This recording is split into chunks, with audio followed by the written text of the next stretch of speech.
golden rule stuff. Matthew 7, verse 12. Jesus said, "So in everything, do to others what you would have them do to you." That's it. Right? The stewardship of God's creation comes down to that one statement. And if you're a Christian, if you're a Christ follower, that's your mandate. You don't pollute your neighbor's air if you love your neighbor. As Christians, we have a moral responsibility to avoid doing things that harm or that will harm others. We have to lead by example to benefit future generations rather than take from them. I want you to think about three things, and I'll use a Monopoly board, if I may, to make this first thing a little bit clearer. The first thing I want you to think about is that we're all in different places in this stewardship game, figuring out how to operate in our world without damaging that world. Some of you are sitting at go. Right? You recognize that things are not sustainable as they are in their current rate, and you're thinking about making some changes to your lifestyle. You haven't done that yet, but you're starting to think about it. Some of you are already around to free parking. Right? You're halfway around the board. You've made some choices that lessen your impact on this planet. You buy organic produce when the price is right. You've decided to drive a smaller vehicle. You walk to work or take public transit when you can. Some of you aren't even playing this game yet. You aren't even sure if you want to put a piece on the board. And that's okay. We all need to recognize that agreement on theology, on what the Bible says, does not necessarily result in agreement on ideology, the way we act out what's in the Bible.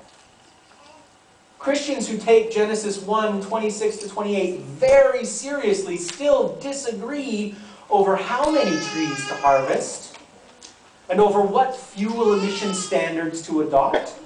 We can only think critically about our own personal strategies and not accuse or judge each other. Not judge the other side if we think their conclusions about environmental practice differ from our own. The second thing I want you to think about is strategy. These are the terms in which you assess your environmental behavior. The first strategy is preservation, right? That's when we remove all human influence from an area. Right? And it's often best used as a temporary measure, such as prohibiting activities in an area. You can't fish here right now, or farm here, or log here, or drive here, or water your lawn for a period of time. We want to preserve something in a particular place for a particular period. Preservation. The second strategy is conservation. This means limiting our consumption of renewable resources. Right? So that's water again, and trees. And finally, the third strategy is restoration. This means we actually, as people, intervene in an area to replenish a depleted resource, to bring it back to health, right? Once an area has been logged, we go back in and we plant some trees.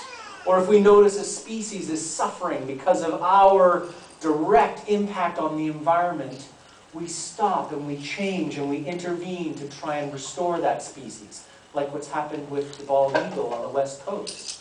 I know many of you know that Daryl and I just hiked along Vancouver Island in the temperate rainforest there last week.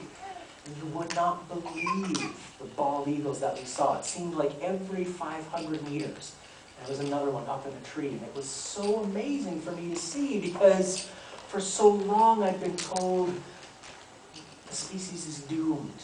Right? Our use of DDT has completely destroyed their ability to reproduce. And so we stopped using DDT and we started intervening and we created some breeding programs. And now that eagle, that magnificent bird, is making a huge comeback.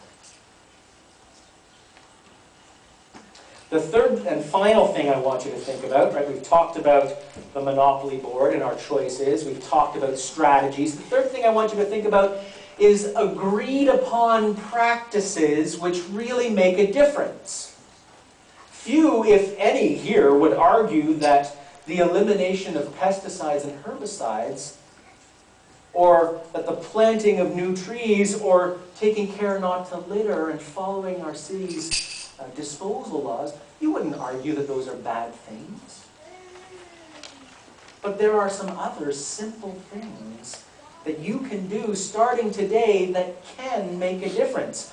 My wife and I have made a conscious decision to purchase the bulk of our produce, our fruits and vegetables, from a company called Loft Market. And you can check out their website at loftmarket.ca.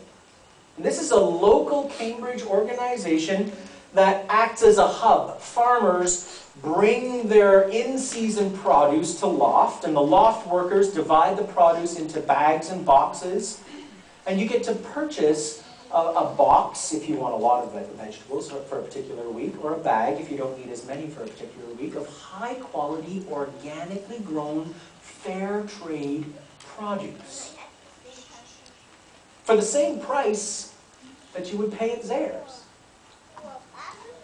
In July and August, I got this from their website, produce at Loft includes, here we go, basil, beet greens, beets, black currants, black currant jam, bok choy, broccoli, cabbage, carrots, cauliflower, celery, cherries, cilantro, collard greens, corn, cucumbers, dill, eggplant, garlic, green beans, green onions, ground cherries, kohlrabi, melons, onions, pak choy, parsley, peas, peppers, potatoes, radishes, raspberries, red leaf lettuce, romaine lettuce, shallot, spinach, squash, strawberry jam, Swiss chard.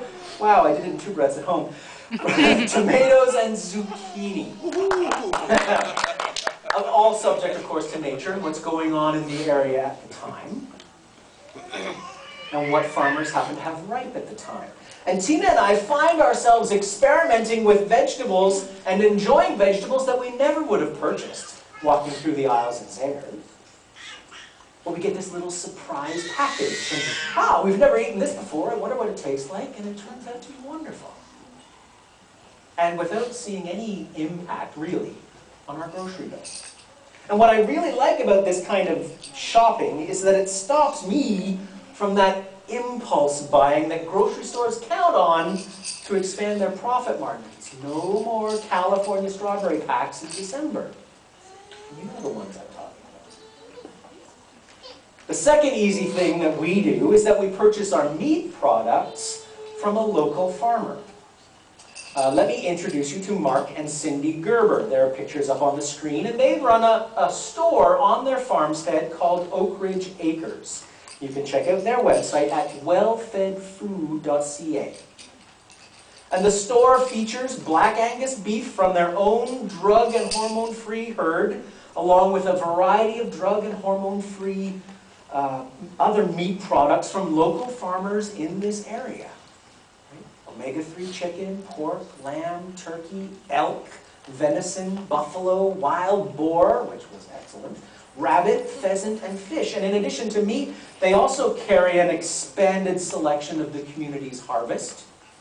And this includes fresh produce, fine cheeses and dairy products, home baking, fresh bread, heritage preserves, and honey, and a line of frozen entrees that they make right on site.